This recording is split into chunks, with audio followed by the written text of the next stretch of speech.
था जो मुझे बताना चाहिए, वो बातें बच्चों के द्वारा जो प्रस्तुति की गई, वो बातें हमको अंदाज है कि हम सब लोग अमल में ले आ लें, यही सबसे बड़ी श्रद्धांजलि कर्मवीर सत्यदेव सिंह जी की होगी।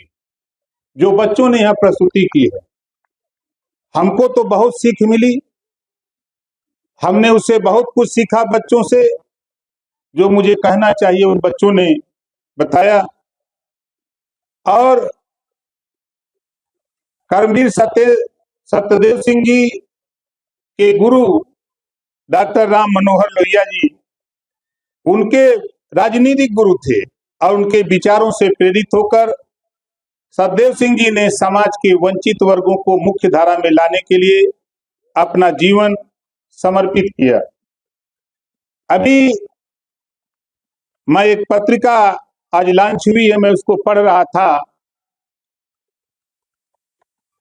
कर्मवीर सत्यदेव सिंह जी के जो दो पुत्र हैं, मैं तो दोनों लोगों को आज तो पहली बार आनंद जी को देखा हूं, लेकिन सानंद जी को तो कई बार देखा हूं। लेकिन आनंद जी को देखा तो मुझे ऐसा महसूस हुआ कि जहां दो दिलों की मुलाकात हो, जुबां चुप रहेगी मगर बात हो। दोनों भाइयों ने मिलकर के वो चीज हमको आपको दिया है कि जो हम 22 साल पहले से लड़ रहे हैं। हम 22 साल से इस बात को हम धरातल पे जाकर के लोगों को प्रेरित करते कि शिक्षा के प्रति जागरूकता पैदा करना, बच्चों को ज्यादा से ज्यादा स्कूल लोग भेजें, इसके लिए हम बराबर प्रयास करते रहे और आज भी प्रयासरत हूं। क्योंकि नारी शिक्षा की भूमिका, नास्ति विद्या समम चक्षु नास्ति मातृ समो गुरु, अर्थात विद्या के समान नेत्र नहीं है, विद्या के समान नेत्र नहीं है, माता के समान कोई गुरु नहीं है। और बच्चे को परवरिश देना सबसे बड़ा गुरु माँ। माता बच्चे को पहला अध्यापक, पहला गुरु, बच्चे को परवरिश करके उस ऊंचाई पर लाने का काम वहीं से शुरू होता है। दूसरा हमारे गुरुजन का होता है। मुझे आज बोलने से पहले, आज हम लोगों ने एक पूर्व प्रधानमंत्री माननीय मनमोहन सिंह जी को खो दिया है। एक महान समाज सेवी, समाजशास्त्री और भारत में एक ऐसा नेता खोया है जो अपूर्णीय है। मैं उनको भी श्रद्धांजलि अर्पित करता हूं।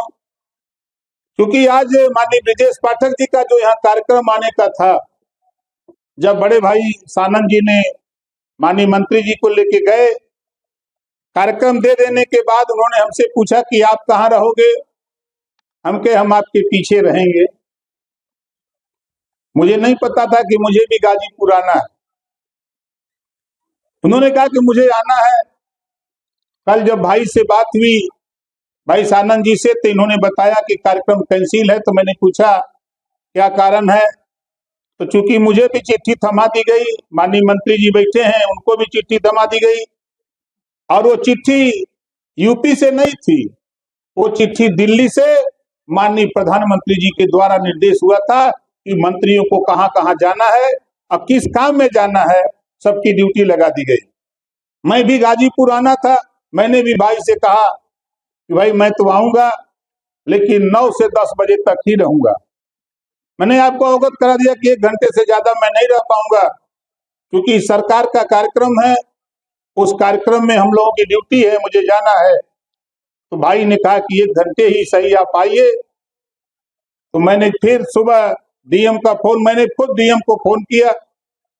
फिर डीएम ने बताया कि सर कार्यक्रम कैंसिल हो गया है, चूंकि ऐसी घटना है। तो हमने कहा कि चलिए भाई, अब 1 घंटे के बजाय सानंद जी जितना कहेंगे उतना हम समय दे सकते हैं। तो हम इधर आपके बीच में, हमारे बड़े भाई माननीय ब्रजेश पाठक जी नहीं है, मुझे भी उनकी अनुपस्थिति फलती है जब नहीं रहते हैं। जैसा कि भाई ने बताया, हम भी प्रयास करेंगे कि इस विद्यालय प्रांगण में वो जरूर आएंगे। हम भी उनसे निवेदन अपील करेंगे